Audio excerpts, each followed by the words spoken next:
मुंबईतील केईएम रुग्णालयात रुग्णांचे हाल होत आहेत। केईएम रुग्णालयात एका खाटेवर 2 रुग्ण आहेत। रुग्णालयाच्या वॉर्ड क्रमांक 4 मधील हा प्रकार समोर आलाय। आमदारांनी रुग्णालय प्रशासनाला जाब देखील विचारलाय। मुंबईतील 100 वर्ष पूर्ण झालेल्या केईएम रुग्णालयात एकाच खाटेवर 2 रुग्ण ठेवण्यात आल्याचा प्रकार समोर आलाय। रुग्णालयातील वॉर्ड क्रमांक 4A मध्ये हा प्रकार घडलाय आणि या प्रकारानंतर आमदार अजय चौधरी आक्रमक झालेले आहेत। त्यांनी केईएम प्रशासनाला जाब विचारला, मात्र रुग्णालयाकडून कुठलंही स्पष्टीकरण यावेळी देण्यात आलेलं नाहीये।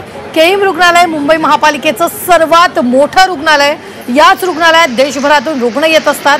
शताब्दी वर्षाच्या सोहळ्यावर तब्बल 20 कोटी खर्च करणाऱ्या केईएम प्रशासनाला रुग्णांचे होणारे हाल दिसत नाहीयेत का, असा सवाल आता उपस्थित होतोय।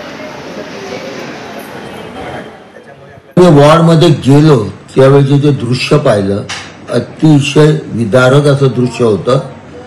प्रत्येक कॉर्नर म्हणजे त्या पूर्ण वॉर्ड मध्ये संपूर्ण जेवढे बेड आहेत त्या सगळ्या बेडवरती 2-2 पेशंट ठेवण्यात आले होते।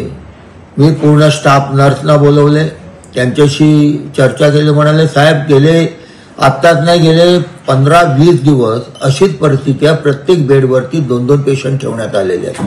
मी केईएम रुग्णालयाला आपल्या माध्यमातून इशारा देतो, ही परिस्थिती सुधरा, नाहीतर पुन्हा एकदा आम्हाला आंदोलनाचा पवित्रा घ्यावा लागेल।